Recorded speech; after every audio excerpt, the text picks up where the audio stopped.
Bienvenue sur la chaîne YouTube de Tribofilm pour une nouvelle vidéo sur l'application Mintidroid.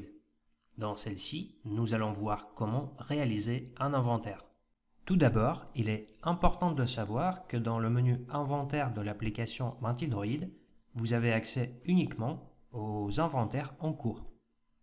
Pour en créer de nouveaux ou clôturer ceux qui sont terminés, il faut passer par le web, car vous avez des étapes importantes à effectuer comme la vérification des écarts ou des articles non inventoriés. Pour plus d'informations, je vous invite à visionner le tuto approprié via le lien que je vous laisserai dans la description de cette vidéo. Pour chaque inventaire, vous retrouvez les infos principales, comme le magasin, en gras, sur lequel l'inventaire doit être réalisé, la localisation et ou la famille qui sont optionnels. Je vous rappelle que vous avez les inventaires tournants qui peuvent se faire justement sur une famille ou sur une localisation. Et enfin, vous avez le libellé ainsi que la date de création, le début de l'inventaire.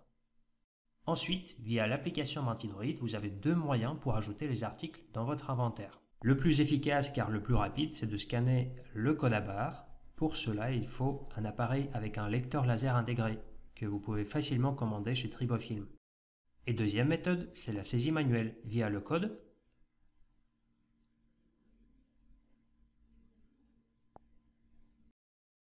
ou un scan de code à barre via l'appareil photo de votre appareil mobile. Si vous vous êtes trompé à la saisie du code ou si l'article est défini comme non géré en stock, vous serez averti par le message suivant. Si l'article est déjà présent dans l'inventaire, il sera présélectionné et sa quantité s'incrémentera de 1. Une information importante que nous affichons pour chaque ligne d'article, c'est la quantité théorique, qui correspond à la quantité d'articles actuellement présente en stock. Un appui prolongé sur la ligne d'article vous permet de modifier ou d'ajuster la localisation si besoin.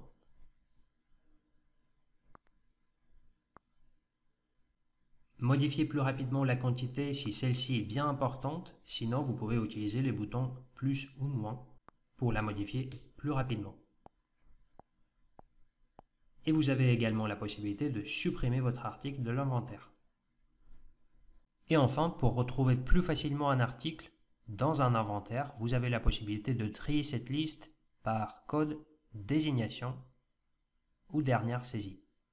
On enregistre notre inventaire et on va lancer une synchronisation pour retrouver les modifications dans le web. C'est tout ce qu'il faut savoir sur la réalisation d'un inventaire à l'aide de l'application Mintidroid. Je vous remercie d'avoir regardé la vidéo. Si vous avez des questions, contactez-nous directement. Je vous souhaite une belle journée. À bientôt.